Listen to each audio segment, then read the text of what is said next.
Oh my god, it's been 3 months. Okay, this is actually my favorite game of 2023. I swear it's not this one. I can say without a doubt that Persona 4 Golden is one of the best games I have ever had the joy of playing. From its incredible gameplay, cozy atmosphere, and hilarious dialogue, this game is definitely one of my top 3 games of all time. So you might be asking, what makes this game so highly praised? What do you even do in this game?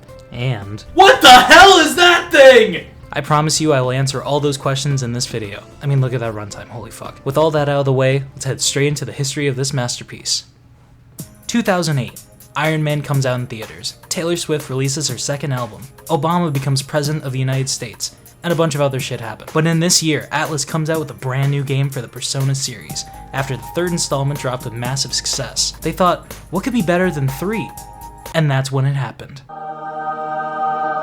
Oh my god. Persona 4 drops in Japan during the summer of 2008, while it released in the US in December of the same year. Fans of the series love this entry, with IGN giving it a 9 out of 10 back in the day. Now I'm talking about Persona 4 here, the base game. The game with 2008-esque UI and graphics. This is not the game I'm reviewing, it's this game. This is what happens when you make a perfect game even more perfect. Released on the PlayStation Vita in 2012, Persona 4 Golden got even better reviews from everyone. With updated graphics, more in-game content, and new dungeons in the game, Persona fans were eating good. Alright, that's enough time making history. yes, thank you. It's time for the story. This is Yu Narukami, an exchange student that transfers to Yasugami High, a school in the rural and quiet town of Inaba, Japan. He's also the protagonist, so if you don't like him, too bad. I named him Ronald Reagan, so everyone just calls him Reagan-san, which I find hilarious. After you arrive, murders start to happen out of nowhere with no culprits or leads to be found. During your time at school, you find out about an urban legend, where if you stare at a blank TV, alone, at 12 AM on a rainy night, you will see another person, your soulmate, inside the TV. This is known as the Midnight Channel.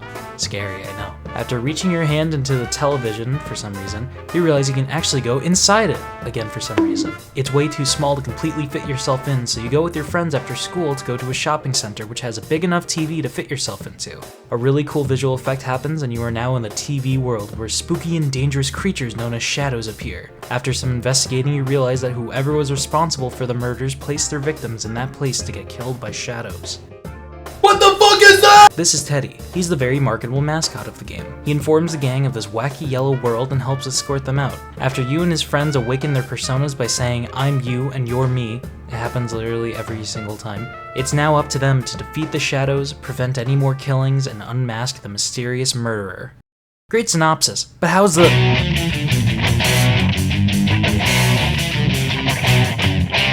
The Persona series does something incredibly unique with their gameplay. When you're in the TV world, it's an action-adventure RPG, where you and all of your party's lives are on the line.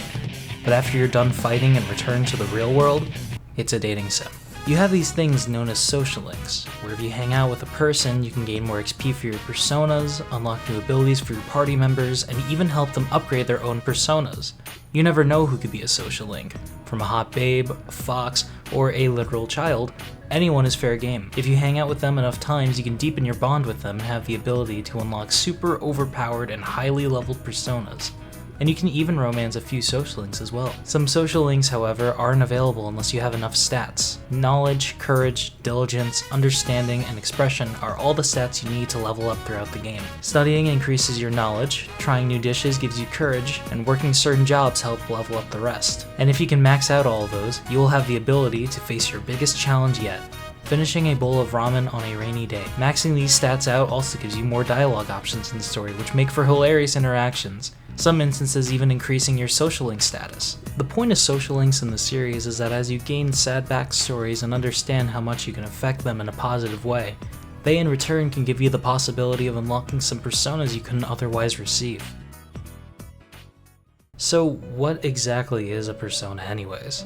Well, a persona is a manifestation of the user's personality, and they could honestly manifest into anything, like this giant funny skeleton guy. See, because his shirt has a skull on it, that's his personality. But as the main character, we have not one persona, not two, but all of them. You can collect many personas in the TV world and even merge them together to make incredibly powerful and badass ones. Normally you can merge 2 or 3 together, and the game will give you a list of personas you can create with them. But there are some personas that can only be acquired by merging 5 or even 6 of them together. And let's just say that the most overpowered and broken persona in the game falls under this condition. Yoshitsune is insanely OP, and can learn an ability called Hasotobi. I'm probably not pronouncing that right. Which deals light physical damage to all opponents. 8 fucking times. And this so-called light damage deals 90 to 100 damage per hit, so most enemies not null to physical just die. Alright, so enough ranting about this abomination, let's now talk about where you can find these personas.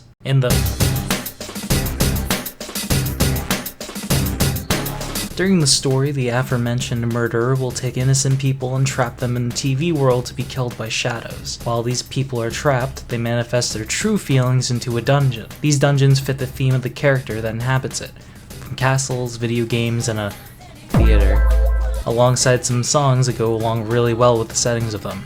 You go to a floor, run around opening doors, find a set of stairs that lead to the next floor. Along the way are dead ends that make you backtrack or sometimes award you with treasure chests filled with items. Also on these floors are shadows, which you fight alongside your party. You press the action button on them to initiate a fight, and you get a turn advantage if you slash them in the back, which plays my script has a typo, which plays one of the catchiest songs in the game.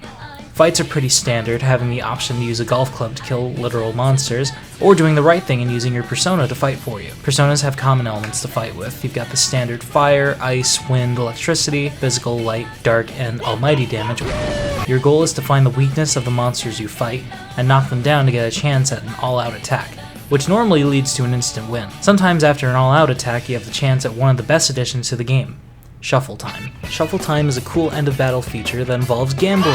After a fight where Shuffle Time appears, you have the option to pick a few cards which help you out. These include increasing your XP from the fight, healing you up, and even handling you new personas. Some cards give you an extra chance to pick. Some randomize all of the cards, and one card that ends the shuffle completely. Fuck you, Death Card. This feature always made me want to get an all-out attack for a chance at a new persona or a new skill to enhance. It also keeps battling foes exciting after being in a dungeon fighting shadows for hours, knowing you might potentially level up skills for your favorite personas, or find more keys for golden treasure chests. Looking back at these now, I adore how fascinating these dungeons were. Running around the floor, thinking, crafting my personas so I could have the perfect team that could defeat any enemy that I fought. Definitely one of Persona 4 Golden's strong suits. So, what else do I enjoy about this game? Well, if you want to take a ride that bad, I'll go with you. Wait!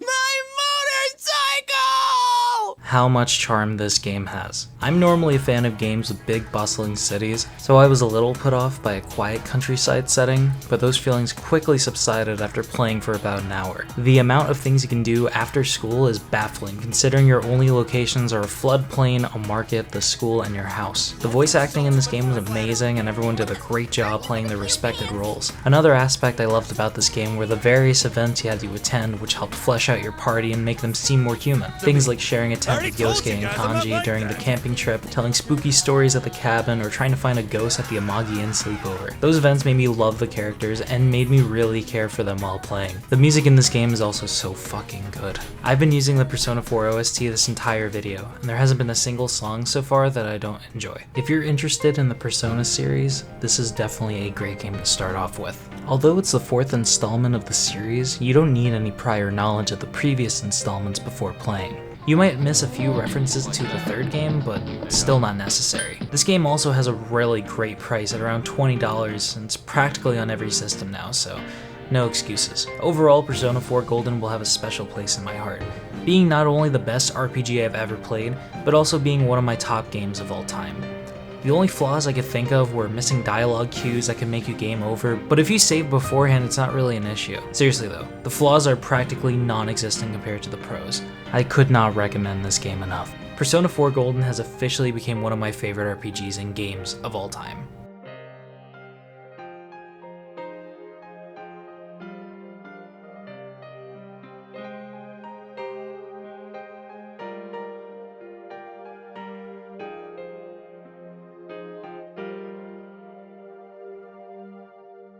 By the way, I didn't even mention the spin-offs. Did you know they have a fucking dance game?